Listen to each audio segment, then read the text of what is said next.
মানুষ কাপড় পরা জানতো না, কে শিখিয়েছেন? আল্লাহ পাক। এমনকি কিভাবে কাপড় পরিধান করতে হবে, কিভাবে চাষবাস করতে হবে, কিভাবে এই পৃথিবীতে বেঁচে থাকতে হবে, এগুলো আল্লাহ রাব্বুল আলামিন জিবরাইল আলাইহিস সালামের মারফতে শিখিয়েছেন। আল্লাহ পাক পোশাক নাজিল করেছেন। শুরুতে মানুষ গাছের ছালপাতা পরে থাকতো না, এগুলো মিথ্যা কথা। আল্লাহ রাব্বুল আলামিন আসমান থেকে পোশাক নাজিল করেছেন প্রথম। জিবরাইল আলাইহিস সালাম শিখিয়েছেন কিভাবে সুতা বুনতে হয়, কিভাবে জমি চাষ করতে হয়, কোন কোন গাছ উপকারী, কোন কোন গাছ উপকারী নয়, কোনটা আমরা খেতে পারবো, কোনটা খেতে পারবো না, কোন প্রাণী আমাদের জন্য খাওয়া ভালো হবে, কোনটা খাওয়া ঠিক হবে না, আল্লাহ পাক ওহীর মাধ্যমে জানিয়েছেন। এগুলো আমরা জানতাম না, এগুলো আমরা জানতাম। এমনকি কোন গাছে ঔষধি গুণাগুণ আছে, এটা আদম আলাইহিস সালামকে কে জানিয়েছে? আল্লাহ পাক তার ওহীর মাধ্যমে জানিয়েছেন। এই যে আমরা এখন সভ্যতা নিয়ে এত কথা বলি, সত্যি কথা হচ্ছে সভ্যতা শুরু হয়েছে নবীদের হাতে, আর সভ্যতা প্রসারিত হয়েছে নবীদের হাতে, আর সভ্যতা শেষও হবে একজন নবীর হাতে। সেই নবীর নাম কি? ঈসা আলাইহিস সালাম। Very good. সেই নবীর নাম কিন্তু ঈসা ইবনে মারইয়াম। তার হাতে সভ্যতা শেষ হবে। ওইটা লাস্ট একটা সভ্যতা পৃথিবী দেখবে অচিরেই সামনে। এই উম্মতের হায়াত কত, মানে এখন কত বছর চলছে? এই উম্মতের বয়স চলছে প্রায় 1444 বছর। 1400, এটা কত হিজরি বলেন? 1444 হিজরি। এর আগে আরো 10 বছর যোগ করতে পারেন, বা 13 বছর যোগ করতে পারেন, তাহলে 1444 আর 13 কত হয়? 54, 57 ধরা যায়। এই যে 1450 বছরের মতো। এটা হলো আমাদের এখন সময় চলছে। নবী সাল্লাল্লাহু আলাইহি ওয়াসাল্লাম নবী হওয়ার পরে 1450 বছর চলে গেছে। তো এই 1450 বছরের মধ্যে প্রথম 23 বছর আল্লাহ নবী সাল্লাল্লাহু আলাইহি ওয়াসাল্লাম নিজে ইসলাম প্রতিষ্ঠা করে চলে গেছেন।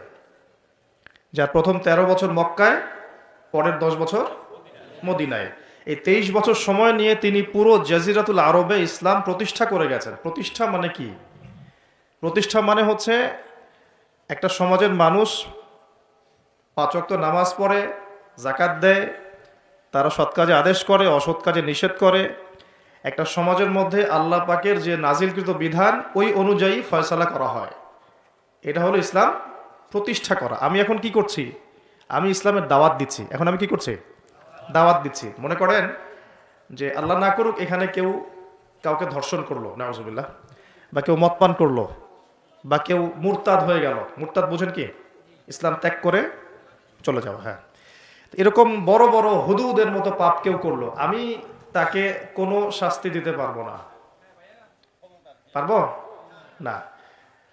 আর কোন কোন ক্ষেত্রে আমাদের প্রশাসন এবং বিচার বিভাগও তাকে সেই শাস্তি দিতে পারবে না যা কোরআনে আছে, হাদিসে আছে। আমি খুব নম্রভাবে, সরলভাবে সত্য কথাগুলো বলার চেষ্টা করছি। কোরআনে একজন ব্যক্তি যদি ব্যভিচার করে, ব্যভিচার বুঝি, যেটা এখনকার ফ্যাশন হয়ে গেছে, ঠিক আছে না? 100 বেত্রাঘাত। কত বেত্রাঘাত? যদি অবিবাহিত হয়, যদি অবিবাহিত হয়। আর অবিবাহিতদের এই পরিসংখ্যান কত আল্লাহ ভালো জানেন। আমরা দোয়া করি আল্লাহ পাকে সমস্ত পথভ্রষ্ট দিনী ভাই বোনকে আল্লাহর পথে ফিরে আসার তৌফিক দান করুন। সূরা নূরের উপর আমল করার তৌফিক দান করুন। আল্লাহ পাক আমাকেও যেন তৌফিক দেন, আপনাদের সবাইকে তৌফিক দেন। আর যদি সেই ব্যক্তি বিবাহিত হয়, বিবাহিত হলে পাথর নিক্ষেপ করে রজম, অর্ধেক কোমর পর্যন্ত মাটিতে পুঁতে ফেলা, তারপরে পাথর নিক্ষেপ করে রজম করা। আমি এটার ওয়াজ আপনাকে করতে পারবো, এখন দাওয়াত দিতে পারবো যে দেখুন, জেনা থেকে দূরে থাকুন, বা আমরা সবাই জেনা থেকে দূরে থাকি। যদি বিবাহিত হয়ে এই কাজ কেউ করেন তাহলে এই শাস্তি হবে, যদি অবিবাহিত হয়ে কেউ করেন তাহলে এই শাস্তি হবে। কিন্তু আমি আপনাকে শাস্তি দিতে পারবো না। পারবো? এই এখতিয়ার, এই ক্ষমতা, এই অথরিটি আমার কাছে নাই। এমনকি এই শাস্তি কোনো কোনো ক্ষেত্রে রাষ্ট্রীয়ভাবেও আপনাকে দেয়া হবে না, বা দিতে পারা যাচ্ছে না। চুরি করলে কি করতে হয়? কোরআন বলেছে হাত কেটে ফেলো। কে বলেছে? কোরআন কার বাণী? এটা কি আমাদের বানানো কোনো কিতাব? নাউজুবিল্লাহ। কোরআনের এক একটা বর্ণ নুক্তা যে আল্লাহর পক্ষ থেকে এসেছে, কোনো সন্দেহ আছে? এবং এর মধ্যে যে প্রত্যেকটা বিষয়ের সমাধান আছে, এতে কোনো সন্দেহ আছে? আল্লাহ পাক বলছেন যদি কেউ চুরি করে, চোর হোক ছেলে অথবা মেয়ে, তাহলে হাতটা কেটে ফেলে দিও, কবজি পর্যন্ত। কি পর্যন্ত? কবজি পর্যন্ত। কিন্তু আমি আপনাকে এটা দাওয়াত দিচ্ছি বা সতর্ক করতে পারি, আমি এটা আপনার উপর বাস্তবায়ন করতে পারবো না। বা কোনো কোনো ক্ষেত্রে আমরা রাষ্ট্রীয়ভাবে এটা বাস্তবায়ন করতে পারবো না। এটাই বাস্তবতা। শুধু আমাদের দেশ পারবে না তা নয়, অনেক কান্ট্রি পারবে না, পৃথিবীর প্রায় বেশিরভাগ দেশই পারবে না। যেখানেই এগুলো বাস্তবায়ন করার চেষ্টা করা হবে বা কেউ করবে, তাদেরকে পশ্চিমারা কালো তালিকাভুক্ত করে ফেলবে। আমি বোঝাতে চাচ্ছি যে আল্লাহ পাকের জমিনে তার দিন কায়েম করে দিয়ে গিয়েছিলেন নবী মুহাম্মদ সাল্লাল্লাহু আলাইহি ওয়াসাল্লাম। কত বছরে? 23 বছর। তখন কি চোরের হাত কাটা হতো? হতো না? তখন কি রজমের শাস্তি দেয়া হতো? তখন কি কেউ মদ পান করলে বেত্রাঘাতের শাস্তি ছিল? আচ্ছা, তখন কি কেউ মুরতাদ হয়ে গেলে মৃত্যুদণ্ডের শাস্তি ছিল? তখন কেউ যদি ধর্ষণ করত তাকে কি কতলের শাস্তি ছিল? হত্যার বদলে হত্যার শাস্তি ছিল? হাতের বদলে হাত, চোখের বদলে চোখ, কানের বদলে কান, দাঁতের বদলে দাঁত, এই শাস্তি ছিল? মানে নবী সাল্লাল্লাহু আলাইহি ওয়াসাল্লাম যেভাবে ইসলাম প্রতিষ্ঠা করে দিয়ে গিয়েছিলেন, তাতে ইসলামটা 100% আল্লাহর জমিনে প্রতিষ্ঠিত ছিল। এবং ওই বেস বা ওই ফাউন্ডেশনের উপর দাঁড়িয়ে আরও 2.5 বছর এই বিশ্ব শাসন করেছেন আবু বকর সিদ্দিক রাদিয়াল্লাহু আনহু, যিনি ইসলামের প্রথম খলিফা। ইসলামের প্রথম খলিফা। খলিফা শব্দটা আমরা কি পরিচিত? খলিফা মানে কি? আচ্ছা, এখানে একটু বুঝেন। আল্লাহ রাব্বুল আলামিন কোরআনে 2 জায়গায় খলিফার কথা বলেছেন। কয় জায়গায়? ভাই আমি স্টাডি করেই বলছি। কয় জায়গায়? 2 জায়গায়। এক হচ্ছে সূরা বাকারায়, একটা কোথায়? প্রথম দিকে আছে। আরেকটা হচ্ছে সূরা সদে। কোন সূরায়? সদ। সূরা বাকারায় আল্লাহ পাক খলিফা বলেছেন আদম আলাইহিস সালামকে। কাকে? আর সূরা সদে আল্লাহ পাক খলিফা বলেছেন দাউদ আলাইহিস সালামকে। কাকে? আচ্ছা, এবার একটু খলিফা কি এটা বুঝি, তারপরে সামনে যাই। আল্লাহ পাক বলছেন বিসমিল্লাহির রহমানির রহিম, ওয়া ইয ক্বালা রাব্বুকা লিল মালায়েকা ইন্নী জাইলুন ফিল আরদি খলিফা। বলেছেন তো সবাই? সমস্যা হচ্ছে আমরা সবাই কোরআন তো পড়ি কিন্তু হয়তো বুঝি না, বা এর উপযুক্ত ব্যাখ্যা আমাদের সামনে হয়তো পেশ করা হয় না, কারণ আমরা তো বেশিরভাগ সময় একে অপরের গোশত খাওয়া নিয়ে ব্যস্ত আছি আর কি, তাই না? এবং এটাকে আমরা কি বলবো যে ভালো কাজ মনে করি, হকের পথ মনে করি। বস্তুত এটাই শেষ জামানা, যখন সাদাকে কালো মনে হবে, কালোকে সাদা মনে হবে, হককে বাতিল মনে হবে, বাতিলকে হক মনে হবে, যেটা ন্যায় ওটাকে অন্যায় মনে হবে, যেটা অন্যায় সেটাকেই ন্যায় মনে হবে। নবী সাল্লাল্লাহু আলাইহি ওয়াসাল্লাম বলে গিয়েছেন আনতারি জালামাতু রাব্বাতুহা, শেষ জামানায় দাসী তার মনিবকে জন্ম দিবে। দাসী তার মনিবকে জন্ম দিবে, কখনো দাসী তার মনিবকে জন্ম দেয় না। মানে ন্যায় অন্যায়, হক বাতিল, সত্য মিথ্যা, এগুলোর মানদণ্ড উল্টে যাবে। ন্যায় হবে অন্যায়, অন্যায় হবে ন্যায়, হক হবে বাতিল, বাতিল হবে হক। যেটা সত্য সেটাই মিথ্যা মনে হবে, যেটা মিথ্যা সেটাই সত্য মনে হবে, যেটা অন্ধকার সেটাকে আলো মনে হবে, যেটা আলো সেটাকে অন্ধকার মনে হবে। আনতালিদ আলামাতু রাব্বাতুহা, হালালকে মানুষ হারাম করবে, হারামকে হালাল করবে। আমার কথা বুঝতে পারছেন কি না বেশি গভীর হয়ে যাচ্ছে? আমি সহজ করার চেষ্টা করছি। এখন আসেন, আল্লাহ পাক বলছেন ওয়া ইয ক্বালা রাব্বুকা লিল মালায়েকা, হে নবী মুহাম্মদ বলেন সাল্লাল্লাহু আলাইহি ওয়াসাল্লাম, স্মরণ করেন সেই সময়ের কথা। আল্লাহ নবীকে বলা হচ্ছে স্মরণ করেন সেই সময়ের কথা, মানে মহাবিশ্বের লক্ষ লক্ষ বছর আগে, হয়তো কোটি কোটি বছর আগে। ওয়া ইয ক্বালা রাব্বুকা লিল মালায়েকা, আপনার রব এই ফেরেশতাদেরকে বলেছিলেন। কাদেরকে বলেছিলেন? কি বলেছিলেন? ইন্নী জাইলুন ফিল আরদি খলিফা, আমি এই আরদে মানে পৃথিবীতে আমার খলিফা পাঠাতে চাই। সুবহানাল্লাহ। পৃথিবীতে কেউ ছিল না এর আগে, জিন জাতি ছিল। জিন জাতি, কোন জাতি? জিন জাতি বলে একটা জাতি আছে, বিশ্বাস করেন তো নাকি? আচ্ছা, এখন এই জিন জাতি যখন ফাসাদ সৃষ্টি করে, আল্লাহ পাক ওদেরকে সরিয়ে দেন, দিয়ে আল্লাহ পাক নতুন করে কোনো সৃষ্টি পাঠানোর ইরাদা করেন। তখন ফেরেশতাদেরকে বলেন যে আমি পৃথিবীতে আমার খলিফা পাঠাতে চাই। কি পাঠাতে চাই? শব্দটা আবার বলেন, খলিফা। আচ্ছা, এবার আসেন তো ফেরেশতারা বলেন আতাজআলু ফিহা, আপনি কি এমন কাউকে সেখানে পাঠাতে চাচ্ছেন মাই ইউফসিদু ফিহা, যে পৃথিবীতে গিয়ে ফাসাদ সৃষ্টি করবে, দাঙ্গা হাঙ্গামা ফাসাদ সৃষ্টি করবে, ওয়া ইয়াসফিকুদ দিমা, এবং একে অপরের রক্ত ঝরাবে, রক্তপাত ঘটাবে। ওয়া নাহনু নুসাব্বিহু বিহামদিকা ওয়া নুকদ্দিসু লাক, অথচ আমরাই তো আপনার প্রশংসা করি, তাসবিহ পাঠ করি, কি প্রয়োজন? আপনি কি এমন কাউকে পাঠাতে চাচ্ছেন যে পৃথিবীতে গিয়ে 2টা কাজ করবে? ফেরেশতারা বলেছেন কয়টা কাজ করবে? এক, বলেন, ফিতনা ফাসাদ সৃষ্টি করবে, 2 একে অপরের রক্তপাত ঘটাবে। পুরো বিশ্বের দিকে তাকায় দেখবেন এবার, এই মানব জাতি এই 2টা কাজ করতেছে, হয় ফিতনা ফাসাদ সৃষ্টি করতেছে অথবা রক্তপাত ঘটাচ্ছে।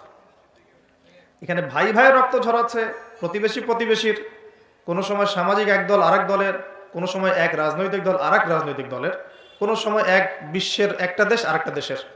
পুরো বিশ্বে ছোট থেকে বড় যে স্তরে আপনি উঠবেন দেখবেন রক্তপাত রক্তপাত রক্তপাত। নবীজি বলে গিয়েছিলেন শেষ জামানায় এই রক্তপাতটা প্রচুর বাড়বে, এত বাড়বে যে হত্যাকারী জানবে না কেন তাকে মারলাম, আর নিহত ব্যক্তিও বুঝবে না কেন আমি মরলাম। সুবহানাল্লাহ, চিন্তা করতে পারেন? গাজার বাচ্চারা জানে না যে কেন তাকে মারা হলো, আর যারা মারছে ওরাও জানে না কি কারণে মারছে, কি অপরাধ ওটের। ইয়েমেনের বাচ্চারা জানে না কেন বোমটা আসে পড়লো, আর যে ফেললো সেও জানে না কি জন্য ফেললাম। আপনারা রাস্তায় গন্ডগোল করতে যান অনেক সময়, যে বের হয় সেও জানে না কেন কিসের উদ্দেশ্যে লড়ছি, আর যে মারে সেও জানে না কি জন্য ভাইকে মারলাম। এটা শেষ জামানা। হত্যাকারী ব্যক্তি জানবে না যে কেন আমি হত্যা করছি, মাকতুল জানবে না যে কেন আমি মরলাম। শেষ জামানায় হারাজ বাড়বে, হারাজ হারাজ হারাজ। নবীজি বলছেন হারাজ বাড়বে, সাহাবীরা বলছেন হারাজ কি ইয়া রাসূলুল্লাহ? নবীজি বলছেন যে মানে অস্বাভাবিক হারে হত্যাকাণ্ড বাড়তে থাকবে। আমি পরিসংখ্যান দিয়ে দিই আপনাকে 2টা। শুধু প্রথম বিশ্বযুদ্ধেই এই 4-5 বছরের মধ্যে প্রায় 1.5 থেকে 2 কোটি মানুষ মারা গেছে। কত কোটি? আর আরো বেশি, অনেকে বলেন 2.5 কোটি 3 কোটি, আমি একটা মিনিমাম রেঞ্জ বললাম। আর দ্বিতীয় বিশ্বযুদ্ধে মারা গেছে প্রায় 6 থেকে 7 কোটি। 6 থেকে 7 কোটি। শুধু আমেরিকার একটা পারমাণবিক বোমা যেটা জাপানে পড়েছে হিরোশিমায়, ওতেই লক্ষ লক্ষ লোক মারা গেছে। এখন পর্যন্ত ওদের যে বংশ পরম্পরা, ওই যে পারমাণবিক বোমার যে প্রভাব, এটা এখন পর্যন্ত আছে। নাগাসাকিতে যেটা পড়েছে দ্বিতীয় বোমা, ওটার নাম ছিল ফ্যাটম্যান, আর প্রথমটার নাম ছিল লিটল বয়। এগুলো অনেক আগের বোম। আর এখনকার পারমাণবিক বোমগুলো কত শক্তিশালী এটা বলার অপেক্ষা রাখে না, একটা পুরো দেশকে এক মুহূর্তে উড়াই দিতে পারে। বাংলাদেশের মতো একটা ছোট্ট দেশ, এরকম ছোট্ট একটা দেশকে একটা বোমা দিয়ে উড়িয়ে দেওয়া সম্ভব। ইংল্যান্ডের মতো একটা দেশকে একটা রাশিয়ান হাইপারসনিক ক্ষেপণাস্ত্র দিয়ে উড়িয়ে দেওয়া সম্ভব। আর এখনকার সমরবিদ্যা নিয়ে যারা ঘাটাঘাটি করেন, তারা এটা আশঙ্কা করছেন যে প্রথম বিশ্বযুদ্ধের মতো, দ্বিতীয় বিশ্বযুদ্ধের মতো আরো একটা তৃতীয় বিশ্বযুদ্ধ হয়তোবা বিশ্ববাসী দেখতে যাচ্ছে। হয়তোবা, আল্লাহ ভালো জানেন, আমরা তো গ্যারান্টি দিয়ে বলতে পারবো না, কিন্তু পরিস্থিতি ওইরকমই মনে হচ্ছে।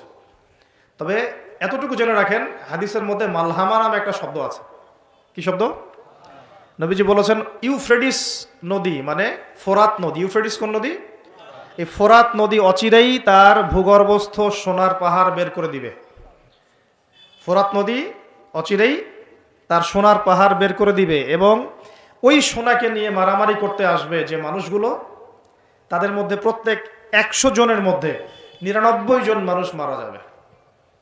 আর একজন ব্যক্তি যে বেঁচে থাকবে সে ধারণা করবে আমি সেই ব্যক্তি যে সোনাটা পাবো। আর মুসলিমদেরকে নবীজি বলছেন তোমরা যদি ওই সময় ওই জায়গায় থাকো, কোনো মুসলমান যদি সেটা দেখে, তোমরা সেই সোনায় হাতও দিবে না। আরেকটা হাদিস এসেছে যে অচিরেই রোমকরা, পশ্চিমারা আরবদের সাথে চুক্তি ভঙ্গ করবে এবং 80টা পতাকা নিয়ে তাদের বিরুদ্ধে যুদ্ধে নেমে যাবে। কয়টা পতাকা? 80টা। এবং প্রত্যেক পতাকার নিচে থাকবে 12,000 করে সৈন্য। কত হাজার?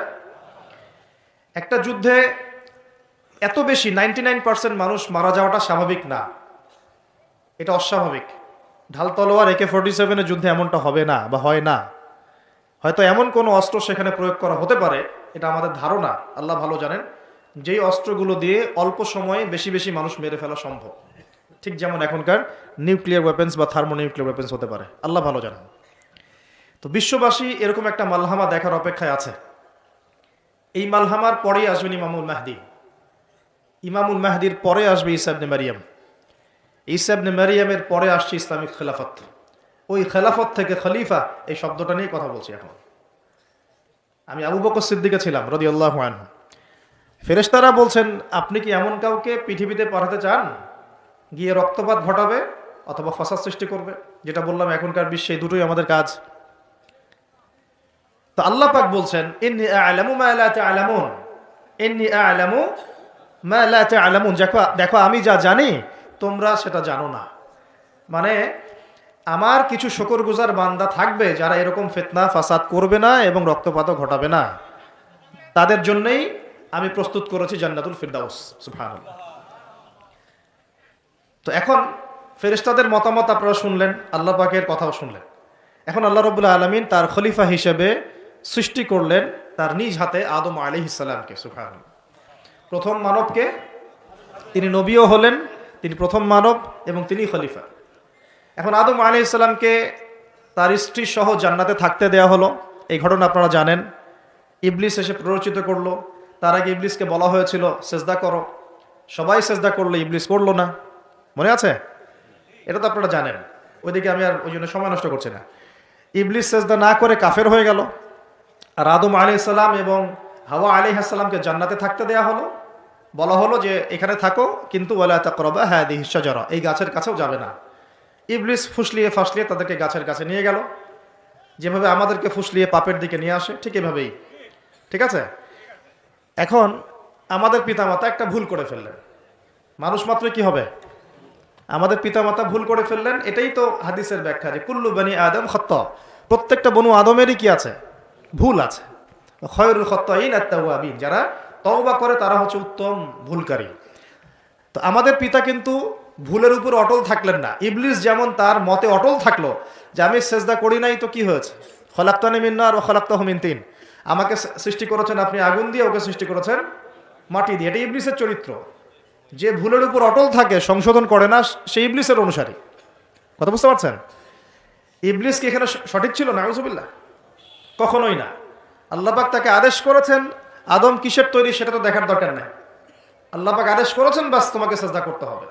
এখন আমরা যেমন আল্লাহ পাকের আদেশের সামনে অনেক সময় এরকম দলিল উপস্থাপন করি, এটা কেন করব, এটা কেন করব, তাই না? পর্দা কেন করব, নামাজ কেন পড়ব, যাকাত কেন দেওয়া লাগবে, এগুলি ইবলিসের চরিত্র। আর ইবলিস চ্যালেঞ্জ করলো আল্লাহকে, আল্লাহ পাক তাকে বের করে দিলেন, ফাখরুজ মিনহা ফাইন্নাকা রাজিম, এখান থেকে বের হও, তুমি অভিশপ্ত। ওয়া ইন্না আলাইকা লা'নাতা ইলা ইয়াউমিদ্দিন, কিয়ামত পর্যন্ত তোমার উপর লানত, অভিশাপ। ও আবার চালাক, সে বলল যে আমাকে কিয়ামত পর্যন্ত অবকাশ দিন, আনজিরনি ইলা ইয়াউমি ইউবআসুন, আমাকে কিয়ামত পর্যন্ত অবকাশ দিন। আল্লাহ পাক বলেন ইন্নাকা মিনাল মুনযারিন, যাও তুমি অবকাশপ্রাপ্তদের অন্তর্ভুক্ত একজন, ছেড়ে দিলাম তোমাকে, কিয়ামত পর্যন্ত হায়াত দেওয়া হলো।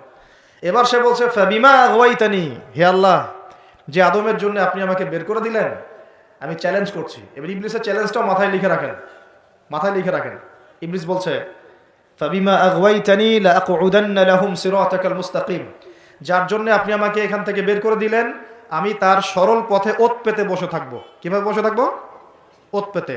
সুম্মা লাআতিয়ান্নাহুম মিন বাইনি আইদিহিম ওয়া মিন খালফিহিম ওয়া আন আইমানিহিম ওয়া আন শামাইলিহিম ওয়া লা তাজিদু আকসারাহুম শাকিরিন, আমি তাদের ডান দিক থেকে আসবো, বাম দিক থেকে আসবো, সামন থেকে আসবো, পিছন থেকে আসবো। আপনি বেশিরভাগ আদম সন্তানকে শুকরগুজার পাবেন না। কে বললো এটা? ইবলিসের এই কথা সত্য না মিথ্যা বলেন তো?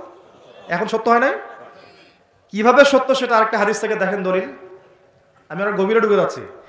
কিয়ামতের মাঠে আদম আলাইহিস সালাম, এই আদম আলাইহিস সালামই যখন উঠবেন, আদম আলাইহিস সালামকে আল্লাহ পাক ডেকে বলবেন তোমার সন্তানদের মধ্য থেকে জাহান্নামী জান্নাতি আলাদা করে দাও তো তুমি।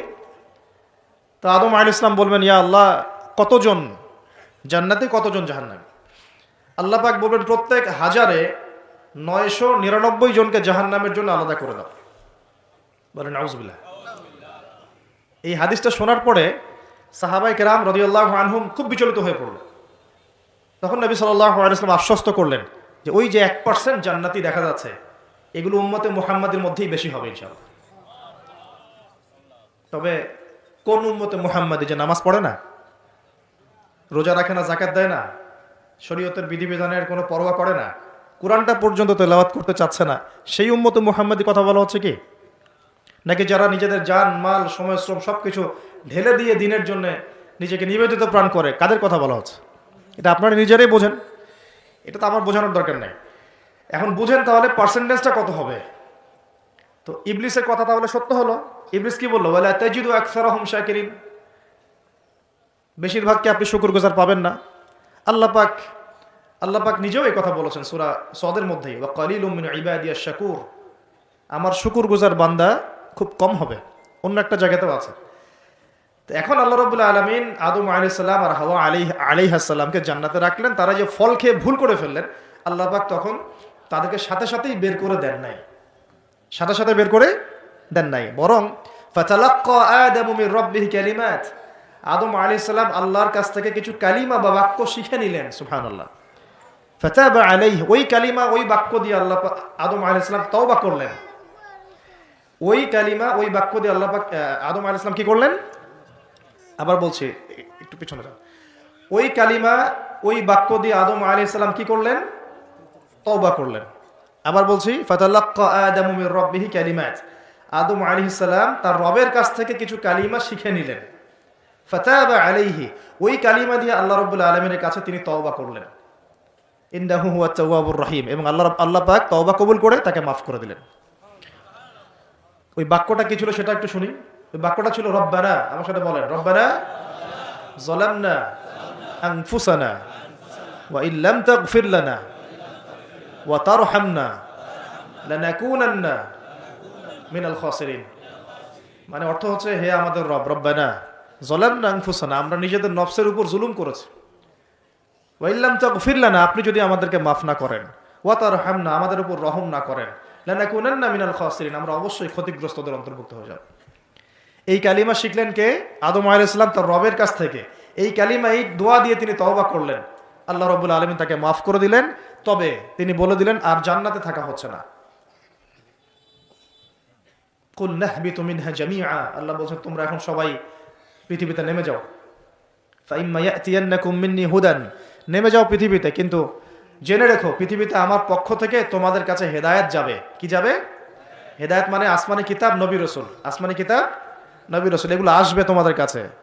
ফামান কুল নাহবিতু মিনহা জামিআ ফাইম্মা ইয়াতিয়ান্নাকুম মিন্নি হুদান ফামান তাবিআ হুদায়া, যে আমার এই হেদায়েতের অনুসরণ করবে, ফালা খাউফুন আলাইহিম ওয়ালা হুম ইয়াহজানুন, তাদের কোনো ভয় নাই, কোনো দুশ্চিন্তা নাই। যেই জান্নাত থেকে গিয়েছো ওই জান্নাতে ফিরে আসবে ইনশাআল্লাহ। এটা একটা কথা। আর ওয়াল্লাযীনা কাফারু ওয়া কাযযাবু বিআয়াতিনা, কিন্তু যারাই আমার ওই হেদায়েতকে মিথ্যা প্রতিপন্ন করবে, অস্বীকার করবে, কুফরি করবে, ঠিক আছে, উলাইকা আসহাবুন নার, এরা হবে জাহান্নামের অধিবাসী, হুম ফিহা খালিদুন, এখানে তারা চিরস্থায়ী হবে। আল্লাহ পাকের বক্তব্য একদম সহজ সরল পরিষ্কার না? দুনিয়াতে যাচ্ছ যাও, এটা চিরস্থায়ী নয়। এই সময়টুকুর মধ্যেই আমার পক্ষ থেকে কি আসবে বলেন? হেদায়েত আসবে, মানে যুগে যুগে নবী রাসূল আসবেন, আসমানি কিতাব আসবে। ফামান তাবিআ হুদায়া, তোমাদের মধ্যে যারা এই নবী রাসূলদেরকে মানবে, আসমানি কিতাব সমূহকে মানবে, তাদের কোনো টেনশন নাই, কোনো ভয় নাই, আবার জান্নাতে ফিরে আসবে ইনশাআল্লাহ। আর যারা নবী রাসূলকে মানবে না, আসমানি কিতাবের পরোয়া করবে না, নিজের প্রবৃত্তির দাসত্ব করবে, উলাইকা আসহাবুন নার, তারা জাহান্নামে যাবে, সেখানে চিরস্থায়ী হবে। হিসাব কি সহজ না কঠিন? একদম সহজ কথা আল্লাহ পাকের। এবার এই যে সিলসিলা শুরু, এখন আদম আলাইহিস সালামকে আল্লাহ পাক কি বলেছেন? কি শব্দটা বলেছিলাম? খলিফা। এবার আদম আলাইহিস সালাম পৃথিবীতে এসে কি আবারও নতুন করে কোনো ভুল করেছিলেন? বলেন তো দেখি। উত্তর না, করেন নাই। মানে কান্নাকাটি করতে করতেই বছরের পর বছর চলে গেছে, শুধু কাঁদতে কাঁদতেই বছরের পর বছর চলে গেছে। পরবর্তী ভুল যেটা আমরা দেখি সেটা হলো হাবিল আর কাবিলের ভুল। কাবিল তার ভাই হাবিলকে হত্যা করেছে, তাই না? হিংসার বশবর্তী হয়ে। ওই যে এখনো দেখবেন আমাদের সমাজে যে ভাইয়ে ভাইয়ে মারামারি, এটা সেই হাবিল কাবিলের সুন্নত। এখানে আমরা কাবিল হব না, হলে হাবিল হব। প্রয়োজনে হাবিল হয়ে থাকবো, তাও কাবিল হতে যায় না। কারণ নবী সাল্লাল্লাহু আলাইহি ওয়াসাল্লাম বলেছেন, পৃথিবীতে প্রথম হত্যাকাণ্ড সংঘটিত করেছে কাবিল। ভালো করে শোনেন, যারা এই পথে আছেন ভালো করে শোনেন। পৃথিবীতে প্রথম হত্যাকাণ্ড সংঘটিত করেছে কাবিল। এ কারণেই কিয়ামত পর্যন্ত যত মানুষ খুন হবে, খুন, এই সমস্ত খুনের পাপের একটা অংশ কাবিলের আমলনামায় গিয়ে যুক্ত হবে। নাউজুবিল্লাহ। মনে করায় দেই, কাবিল একজন নবীর সন্তান। কার সন্তান? নবীর সন্তান। লূত আলাইহিস সালামের স্ত্রী একজন নবীর স্ত্রী। নূহ আলাইহিস সালামের স্ত্রী একজন নবীর স্ত্রী। আবু লাহাব সর্বকালের সর্বশ্রেষ্ঠ মানব মুহাম্মদ সাল্লাল্লাহু আলাইহি ওয়াসাল্লামের চাচা। আবার ফেরাউনের ওই স্ত্রী, তার নাম, দাসীর নাম কি? আসিয়া। তাহলে আমাদের বংশ, আমাদের রং, আমাদের জাতীয়তা, আমাদের অর্থ সম্পদ, আমাদের টাকা পয়সা, আমাদের স্ট্যাটাস, আমাদের ভাষা, আমাদের এই গোত্রীয় বিভাজন, এগুলো আমাদেরকে আল্লাহ পাকের আযাব থেকে বাঁচাতে পারবে না যদি না আমরা আল্লাহ পাকের হুকুম আহকাম মেনে চলি। একজন নবীর ছেলে কোথায় যাচ্ছে? একজন নবীর স্ত্রী কোথায় যাচ্ছে? লূত আলাইহিস সালামের স্ত্রী কোথায় যাচ্ছে? আবু জাহেল কি আল্লাহ নবী সাল্লাল্লাহু আলাইহি ওয়াসাল্লামের চাচা ছিল না? আবু লাহাব কি চাচা ছিল না? তাহলে কিসের অহংকার, কিসের অহংকার, কিসের ফুটানি, কিসের গর্ব? শুধু তাকওয়াই পারবে আমাদেরকে সেভ করতে, আর কিচ্ছু না। অনেক গভীর হয়ে যাবে, বের হয়ে আসেন। আদম আলাইহিস সালাম তার জীবদ্দশায় আল্লাহ পাকের জমিনে যতদিন থেকেছেন, তিনি কি আল্লাহর বিধান মেনেছেন না শয়তানের বিধান মেনেছেন? তার উপরে আল্লাহ পাক কিছু নাজিল করেন নাই? সহিফা নাজিল করেছেন, অবশ্যই করেছেন না? এমনকি কিভাবে কাপড় পরিধান করতে হবে, কিভাবে চাষবাস করতে হবে, কিভাবে এই পৃথিবীতে বেঁচে থাকতে হবে, এগুলো আল্লাহ রাব্বুল আলামিন জিবরাইল আলাইহিস সালামের মারফতে শিখিয়েছেন। মানুষ কাপড় পরা জানতো না, কে শিখিয়েছেন? আল্লাহ পাক। আল্লাহ পাক পোশাক নাজিল করেছেন। শুরুতে মানুষ গাছের ছালপাতা পরে থাকতো না, এগুলো মিথ্যা কথা। আল্লাহ রাব্বুল আলামিন আসমান থেকে পোশাক নাজিল করেছেন প্রথম। জিবরাইল আলাইহিস সালাম শিখিয়েছেন কিভাবে সুতা বুনতে হয়, কিভাবে জমি চাষ করতে হয়, কোন কোন গাছ উপকারী, কোন কোন গাছ উপকারী নয়, কোনটা আমরা খেতে পারবো, কোনটা খেতে পারবো না, কোন প্রাণী আমাদের জন্য খাওয়া ভালো হবে, কোনটা খাওয়া ঠিক হবে না, আল্লাহ পাক ওহীর মাধ্যমে জানিয়েছেন। এগুলো আমরা জানতাম না, এগুলো আমরা জানতাম। এমনকি কোন গাছে ঔষধি গুণাগুণ আছে, এটা আদম আলাইহিস সালামকে কে জানিয়েছে? আল্লাহ পাক তার ওহীর মাধ্যমে জানিয়েছেন। এই যে আমরা এখন সভ্যতা নিয়ে এত কথা বলি, সত্যি কথা হচ্ছে সভ্যতা শুরু হয়েছে নবীদের হাতে, আর সভ্যতা প্রসারিত হয়েছে নবীদের হাতে, আর সভ্যতা শেষও হবে একজন নবীর হাতে। সেই নবীর নাম কি? ঈসা আলাইহিস সালাম। Very good. সেই নবীর নাম কিন্তু ঈসা ইবনে মারইয়াম। তার হাতে সভ্যতা শেষ হবে। ওইটা লাস্ট একটা সভ্যতা পৃথিবী দেখবে অচিরেই সামনে। এখন আসেন, আদম আলাইহিস সালাম ছিলেন আল্লাহ পাকের খলিফা, এবং তিনি পৃথিবীতে তার আল্লাহ পাকের বিধান দিয়ে নিজে চলেছেন, পরিবারকে চালিয়েছেন, ওই সময় সমাজকে চালিয়েছেন, এবং ওই সময় পৃথিবীটাকে তিনি আল্লাহ পাকের বিধান দিয়ে পরিচালিত করেছেন, অন্য কারো বিধান দিয়ে নয়, মন গড়া বিধান দিয়ে তো মোটেই নয়, এবং নিজের রচনাকৃত বিধান দিয়ে তো মোটেই নয়, নিজের প্রবৃত্তিগত অনুসরণ দিয়ে মোটেই নয়, বরং আল্লাহ পাকের পক্ষ থেকে যা এসেছে সেইটা তিনি ফলো করেছেন। এই অনুসরণটাকে নূহ আলাইহিস সালাম করেন নাই? ইব্রাহিম আলাইহিস সালাম করেন নাই? মুসা আলাইহিস সালাম করেন নাই? ঈসা আলাইহিস সালাম করেন নাই? দাউদ আলাইহিস সালাম করেন নাই? সুলাইমান করেন নাই আলাইহিস সালাম? আমাদের নবী মুহাম্মদ সাল্লাল্লাহু আলাইহি ওয়াসাল্লাম তিনি কি করেন নাই? আমার কথা কি বুঝতে পারছেন? তাহলে তারা কি অনুসরণ করেছেন পৃথিবীতে? আল্লাহ পাকের ওহীর বিধান। কিসের বিধান? ওহীর বিধান। এখন আসেন, আরেকজন নবীকে আল্লাহ পাক বলেছেন খলিফা, তার নাম কি বলেছিলাম শুরুতে? দাউদ। কোন সূরায় আছে এটা? সদের মধ্যে। এইখানে আল্লাহ পাক আরো স্পষ্ট করে বলেছেন একজন খলিফার দায়িত্ব কি। খুব মনোযোগের সাথে শুনবেন। উপযুক্ত পরিবেশ মনে হচ্ছে বলে আলোচনাগুলো করছি, আপনারা খুব সুন্দরভাবে বসে আছেন, আমি কথা বলতে খুব কমফোর্ট ফিল করছি। আল্লাহ পাক বলছেন যে ইয়া দাউদ, হে দাউদ, ইন্না জাআলনাকা খলিফাতান ফিল আরদ, আমি আল্লাহ তোমাকে পৃথিবীতে আমার খলিফা করেছি। সুবহানাল্লাহ। হে দাউদ, আমি তোমাকে পৃথিবীতে আমার খলিফা করেছি। এখান থেকে বলতে গিয়ে আপনাকে বলছিলাম যে দাউদ আলাইহিস সালাম এই জেরুজালেম থেকে 40 বছর বিশ্ব শাসন করেছিলেন। কত বছর?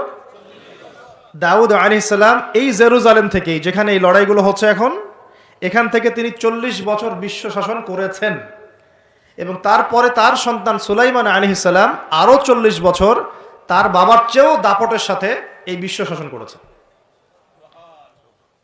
এবং তারা ছিলেন তখন মুসলিম। তারা ছিল তখন কি? মুসলিম।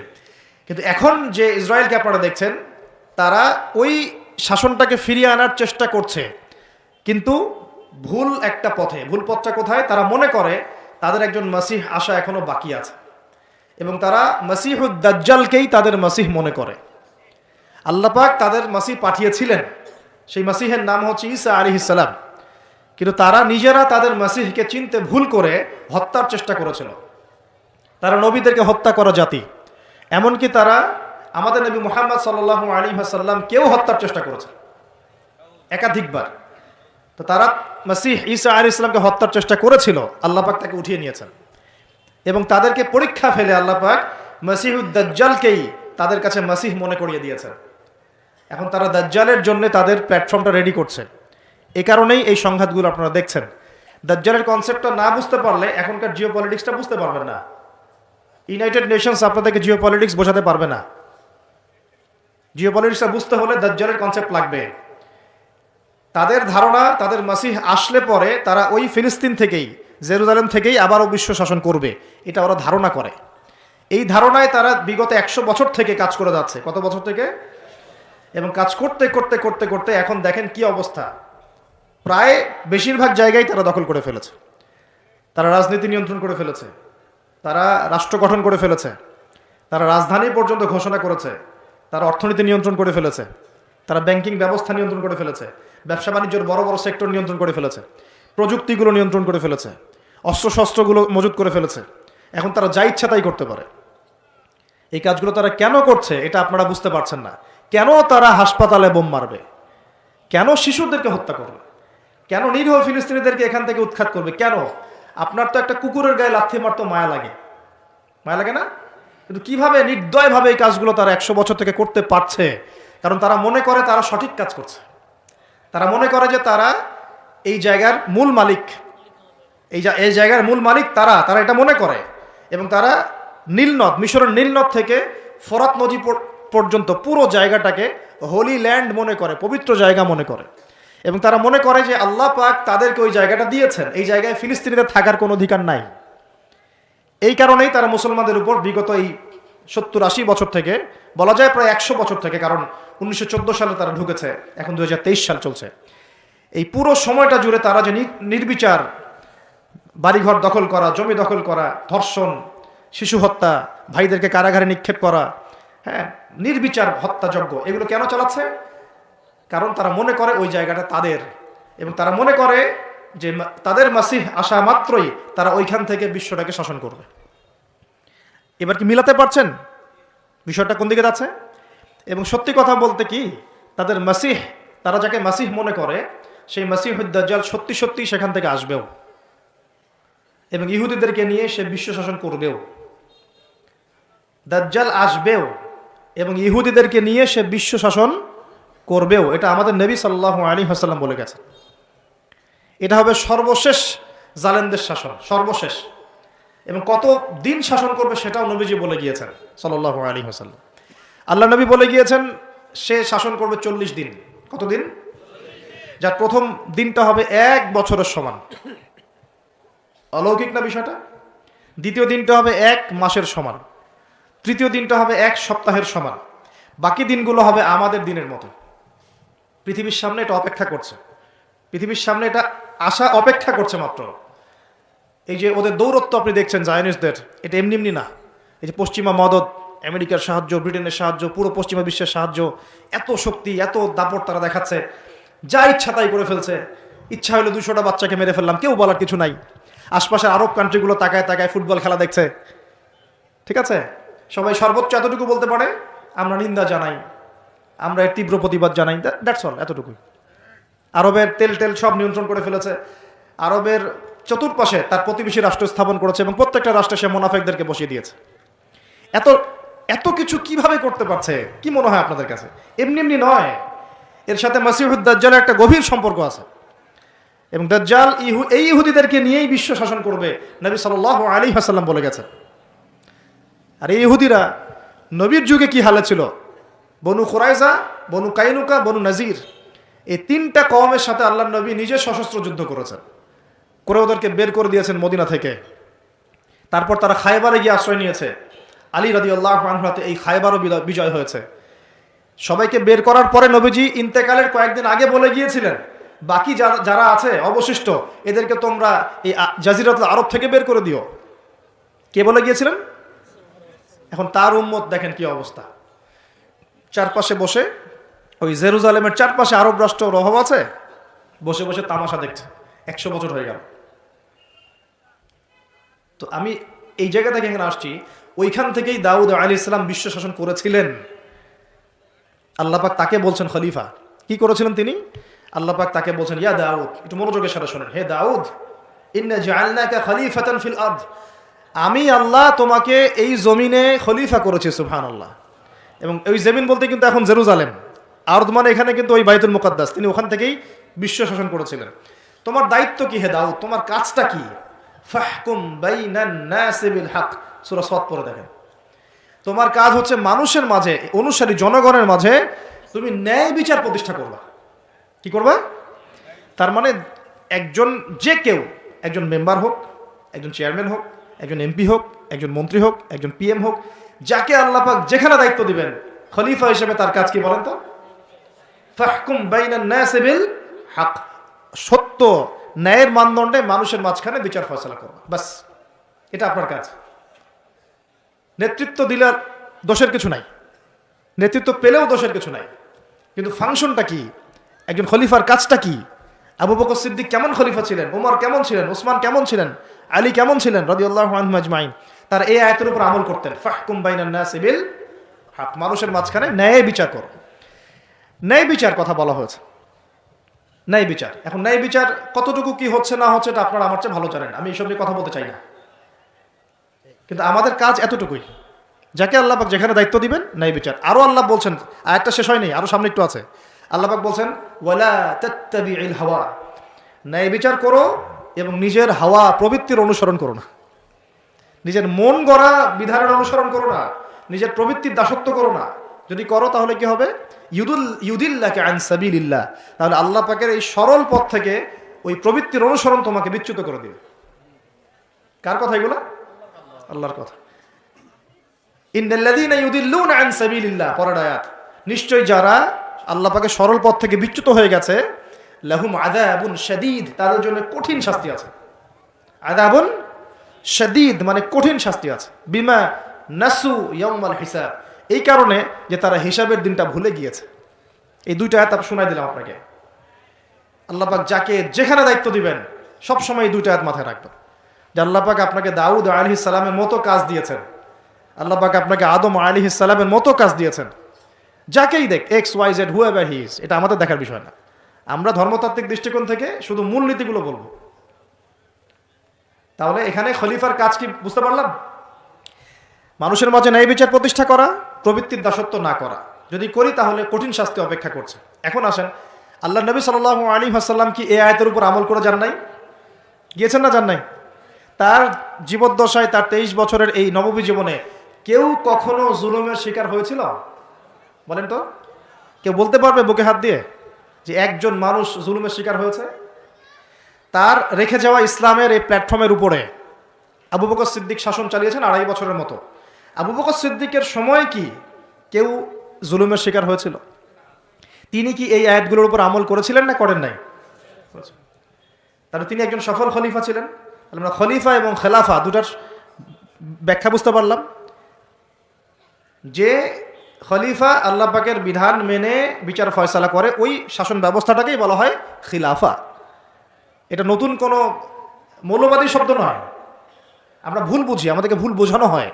একজন খলিফা যে আল্লাহ পাকের বিধান অনুযায়ী বিচার ফয়সালা করে, তার ওই শাসন ব্যবস্থাটাকে বলা হয় খিলাফা, যেটা আসবে সামনে ঈসা আলাইহিস সালামের হাতে। এখন আপনি সর্বোচ্চ পর্যায়ে যান বিশ্বের, ইউনাইটেড নেশনস, এখানে খিলাফা কায়েম আছে? অনেস্টলি বলেন, এখানে কি আল্লাহর বিধান দিয়ে বিচার ফয়সালা করা হয়, নাকি ওদের পশ্চিমাদের মন গড়া বিধান দিয়ে করা হয়? 100-200 কেন, একদিনে যদি 1000টা বাচ্চাকেও বোম মেরে হত্যা করে দেয়, তারপরে ওরা ইসরায়েলের পাশেই থাকবে, বলবে আমরা আমাদের বন্ধুর পাশে আছি। আমাদের যদি এর পরেও চোখ না খুলে, তাহলে নিশ্চিত আমরা ইন্টারনালি ব্লাইন্ড, আধ্যাত্মিকভাবে অন্ধ হয়ে গেছে। আর যারা অন্ধ তারাই তো অন্ধ দাজ্জালের অনুসরণ করবে। আমি জানি আমাদের উপরের লেভেলে যারা আছেন তারা এগুলো সব ভালো করেই বোঝেন, কিন্তু পরিবেশ পরিস্থিতির কারণে অনেক সময় তারা সত্য কথা বা সাহস করে অনেক কিছু বলতে পারেন না, কারণ তারা অবশ্যই বোঝেন, তারা মুসলিম পরিবার থেকে এসেছেন। আমাকে বলেন, তাদের যে সিস্টেম, এই সিস্টেমের মধ্যে যে অর্থ ব্যবস্থাটা আছে, এটা সুদ ভিত্তিক না সুদ বিবর্জিত? তাহলে এটা কি আল্লাহ পাকের কোরআনের সাথে গাদ্দারি হয়নি? তাহলে ওর আন্ডারে থাকলে কি আমরা সত্যিকারের খেলাফা কায়েম করতে পারবো? সম্ভব না। ও যে মিডিয়াগুলো চালায়, এই মিডিয়াতে ও যা মানুষকে বোঝায় তাই। একজন মুসলমানকে যদি ও সন্ত্রাসী রূপে উপস্থাপন করে, সারা বিশ্ব বলে হ্যাঁ ও সন্ত্রাসী। একজন ব্যক্তি, আমি নাম মেনশন করছি না, গণহারে মানুষ হত্যা করেছে, তাকে শান্তিতে নোবেল পুরস্কার দেওয়া হয়েছে। এই হলো ওদের চরিত্র। মিডিয়া, ওদের পলিটিক্যাল সিস্টেম, ব্যাংকিং সিস্টেম, ওদের প্রযুক্তি, এগুলো কোনটা মুসলমানের স্বার্থে? কোনোটা কি মুসলমানের স্বার্থে?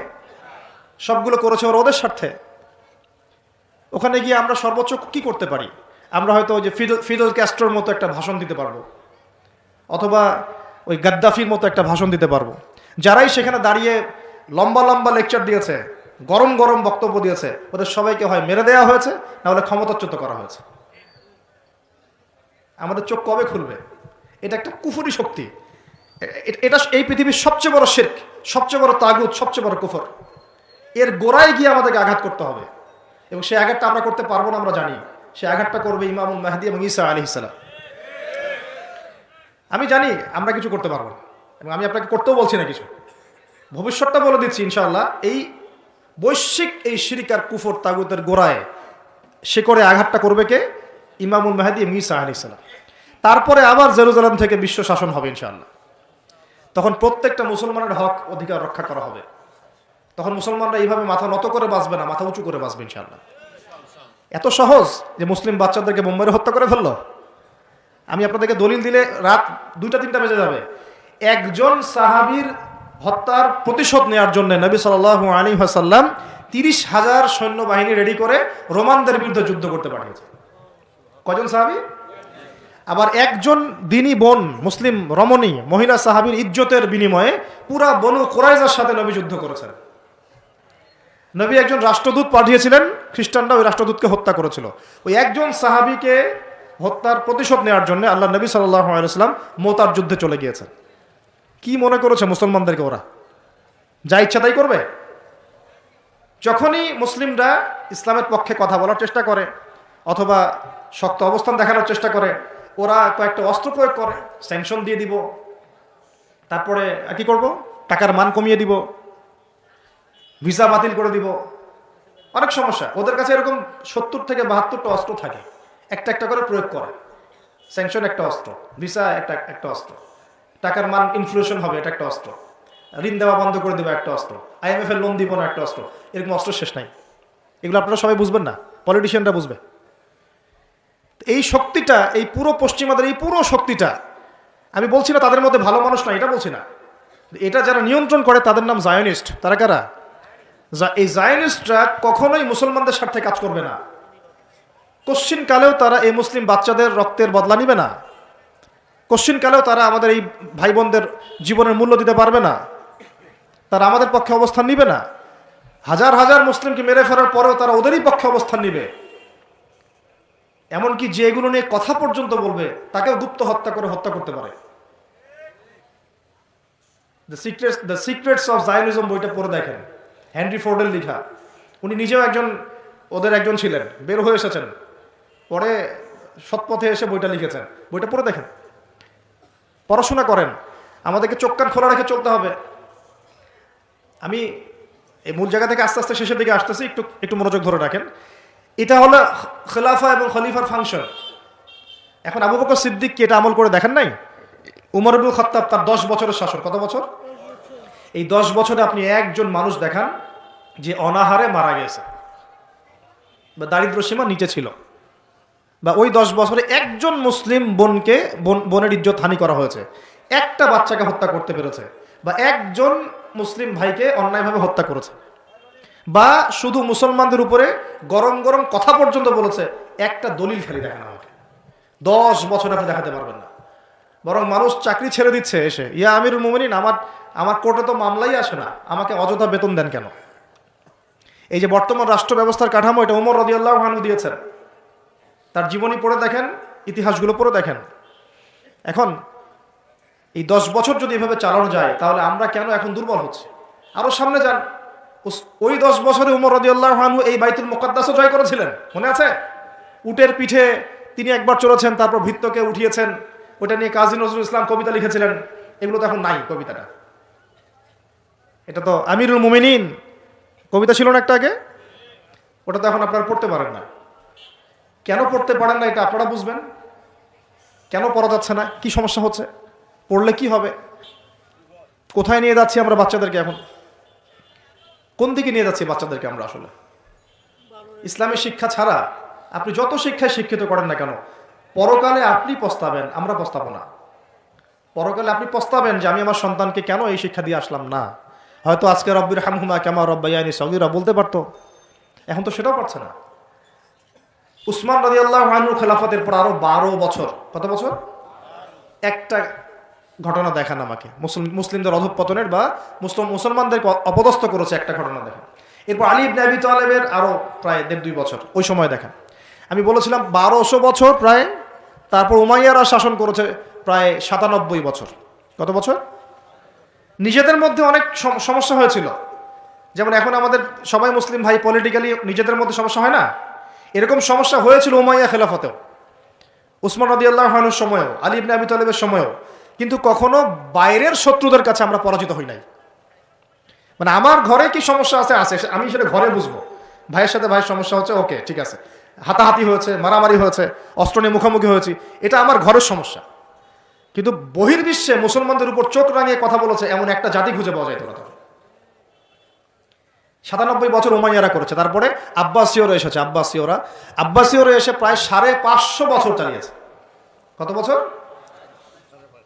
এর পর আসছে মামলুক, তারপরে ফাতেমিরা, ওইদিকে কর্ডোভাতে ছিল ইসলামিক খেলাফত, ওই আন্দালুসিয়ায়, এখনকার স্পেন, ইতালি, এগুলো সব আমাদের ছিল। তারপরে সালাহউদ্দিন আইয়ুবী রাহিমাহুল্লাহর আইয়ুবী শাসন এসেছে, তারপরে জেঙ্গিদের শাসন এসেছে, মোগলদেরটা জানেন আপনারা, আফগানদেরটা জানেন, এমনকি হিন্দুস্তান পর্যন্ত দেখেন নাই, এটা পুরো আমাদের আওতাভুক্ত ছিল এক সময়, ইংরেজরা আসার আগ পর্যন্ত। এভাবে বিশ্ব এগিয়ে গেছে ইসলামের হাত ধরে। কখনো কাউকে জোর করে ফোর্স করে মুসলমান করানো হয় নাই, কখনো কোনো অমুসলিমের অধিকার খর্ব করা হয়নি। এবং একজন অমুসলিম যদি আমাদের আন্ডারে থাকতো, তার অধিকার সবার আগে নিশ্চিত করা হয়েছে। যাকাত সবাই প্রদান করত, সলাত আদায় করত, সবাই কোরআনওয়ালা ছিল, ওলামায়ে কেরামদেরকে সম্মান করা হতো, মসজিদ মাদ্রাসা গড়ে তোলা হয়েছিল, সুদ ছিল না, মানুষ হালাল খেত, এবং মুসলিমদের একটা ঐক্যবদ্ধ সামরিক শক্তি ছিল। আস্তে আস্তে আস্তে আস্তে বিগত বেশি দিন না, আমার স্টাডি হচ্ছে বিগত মাত্র 100 থেকে 150 বছর, লাস্ট 100 থেকে 150 বছরে আমাদের পুরো টেবিলটাই উল্টে গেছে মনে হয়। এক্স্যাক্টলি উসমানী খেলাফতের পতনের সময় থেকে 1914 সালে এটার পতন ঘটেছে, প্রথম বিশ্বযুদ্ধের সময়। এরপর থেকেই কেন জানি এই যে বিগত 100 বছরে পুরো বিশ্বের চিত্রটাই উল্টাই গেল। যারা আমাদেরকে কর দিত এক সময়, ট্যাক্স, ওরা এখন আমাদেরকে বলে ঋণ দিব কি দিব না। সুবহানাল্লাহ, আপনারা চিন্তা করেন একটু বিষয়টা। যারা আমাদেরকে ট্যাক্স দিয়ে আমাদের জমিতে থাকতো, ওরা আমাদেরকে বলে লোন লাগলে অ্যাপ্লাই করতে হবে, শর্ত সাপেক্ষে দিতে পারি, তা আবার চড়া সুদে। ওরা বলে যে পলিটিক্যাল সিস্টেম আমাদের কেমন হবে, ও ইন্টারফেয়ার করতে চায়, ও এসে নাক গলাতে চায় যে তোমাদের রাষ্ট্র ব্যবস্থা কিভাবে চলবে। ওরা এসে এখন ঠিক করে দেয় যে আমাদের সংস্কৃতি কেমন হবে, আমাদের শিক্ষানীতি কেমন হবে, ইত্যাদি ইত্যাদি।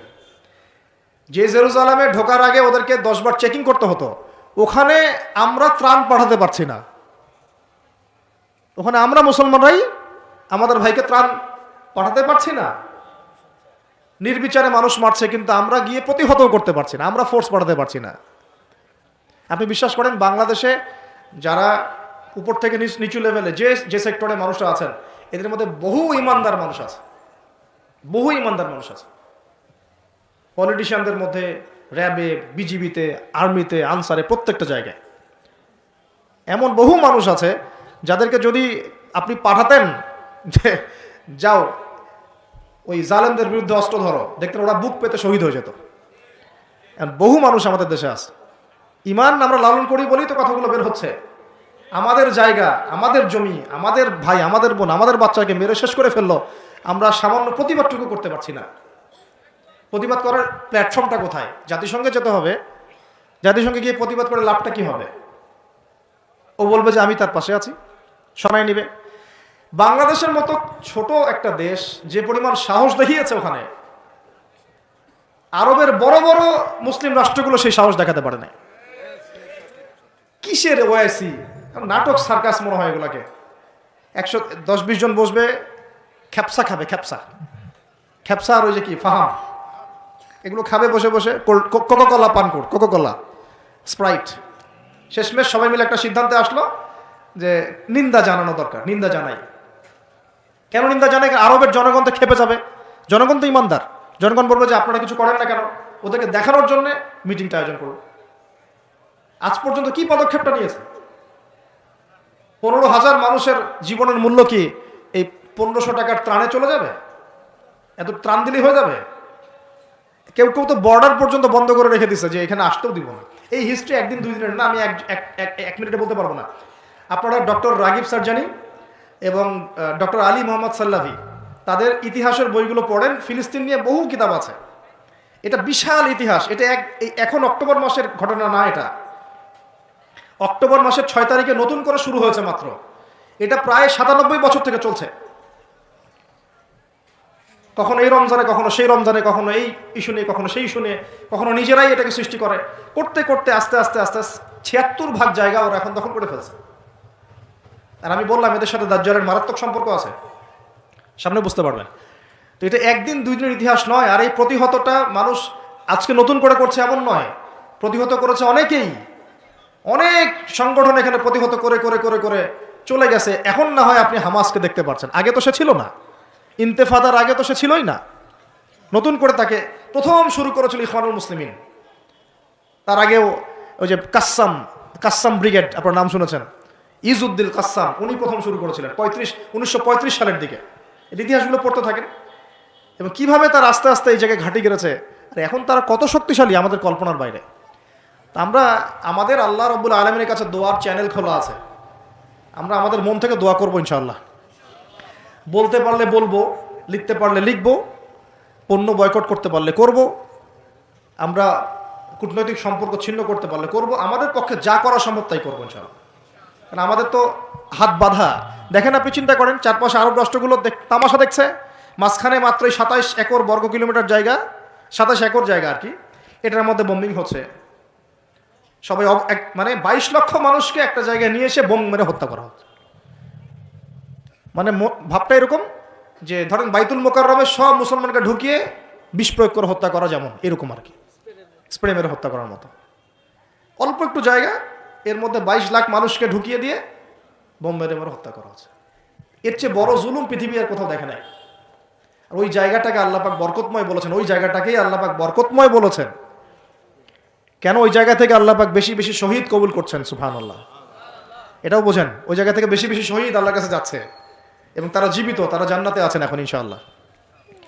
তবে শেষ করে দিয়ে একটা হাদিস দিয়ে এখানে নবী সাল্লাল্লাহু আলাইহি ওয়াসাল্লাম এই জায়গা সম্পর্কে বলেছেন, শেষ জামানায় লা তাযালু তাইফাতুম মিন উম্মতি যাহিরিনা আলাল হক লা ইয়াদুররুহুম মান খাযিলাহুম।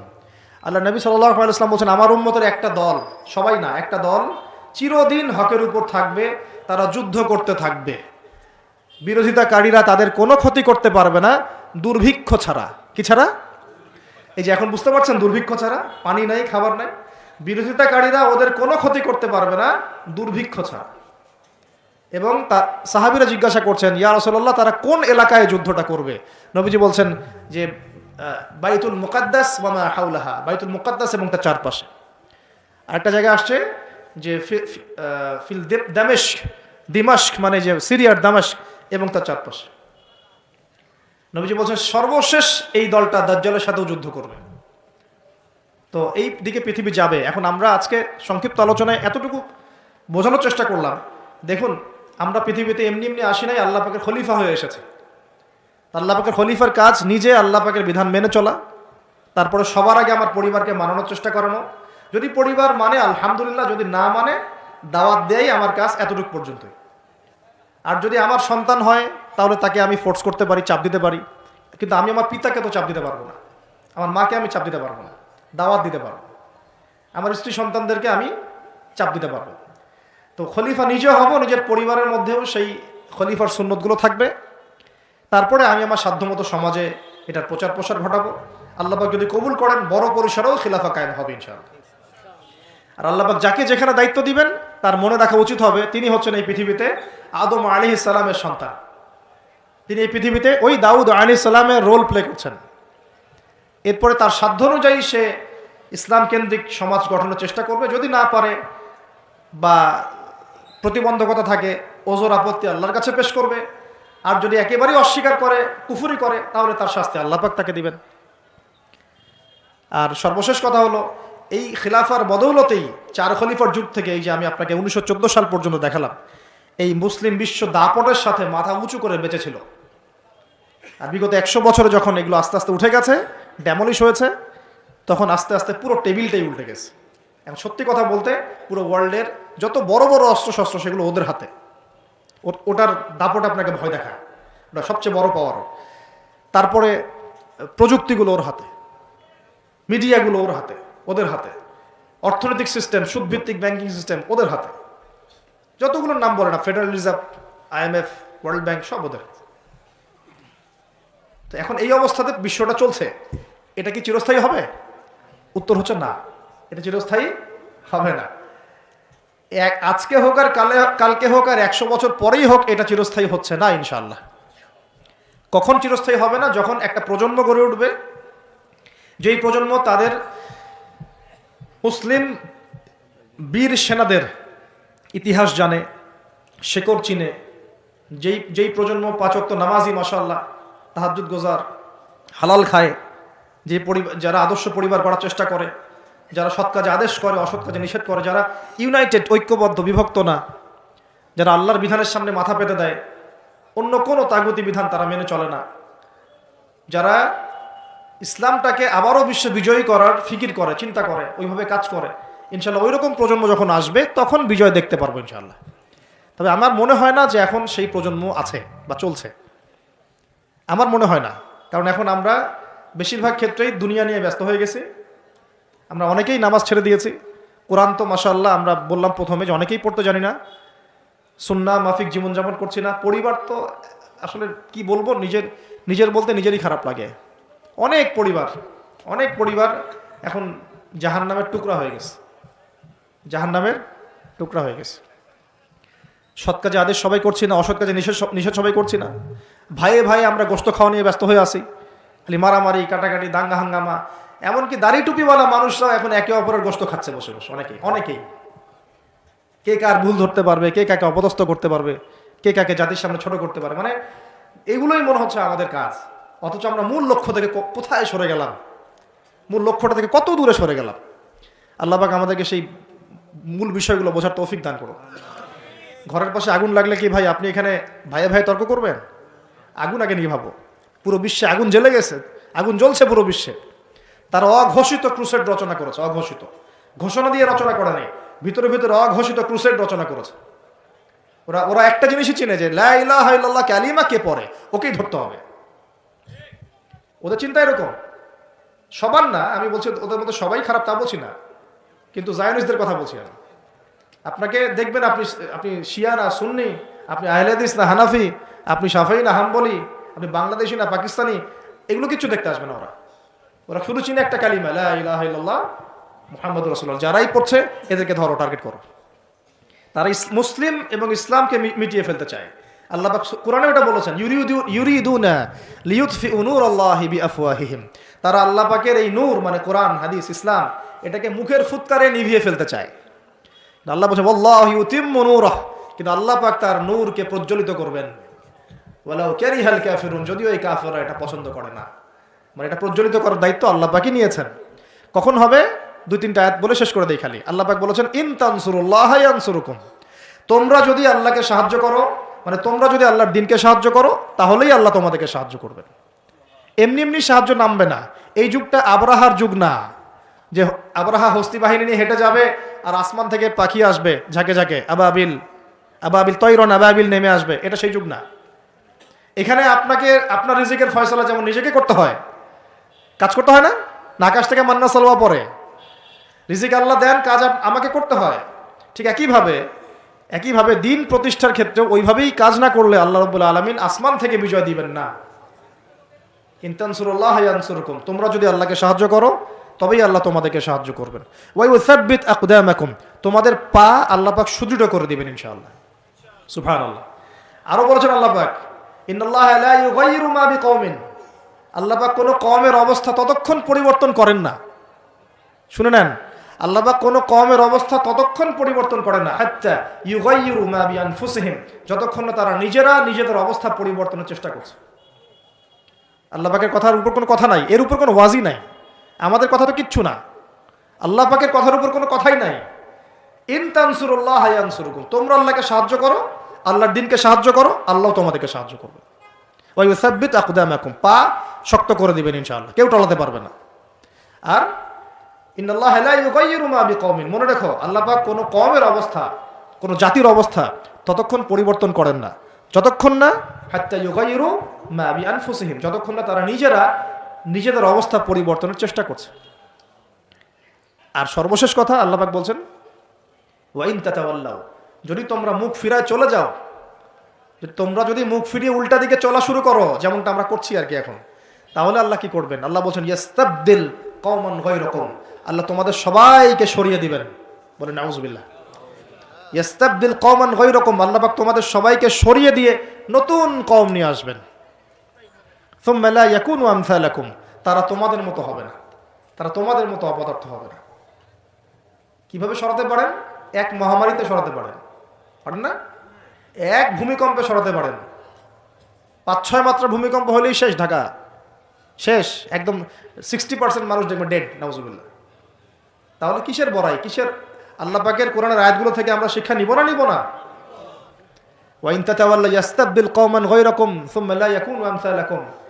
সর্বশেষ আল্লাহ পাক বলেন ইয়া আইয়ুহাল্লাযীনা আমানু, হে মুমিনগণ, ইসবিরু, তোমরা সবর করো, ইসবিরু ওয়া সাবিরু ওয়া রাবিতু, তোমরা সবর করো, সবরের প্রতিযোগিতা করো এবং তাকওয়া অবলম্বন করো এবং তোমাদের আখের গোছাও, তোমরা প্রস্তুতি নাও, তোমরা এসব বিজয়ের প্রস্তুতি নাও, লাআল্লাকুম তুফলিহুন, যাতে করে তোমরা সফল হতে পারো।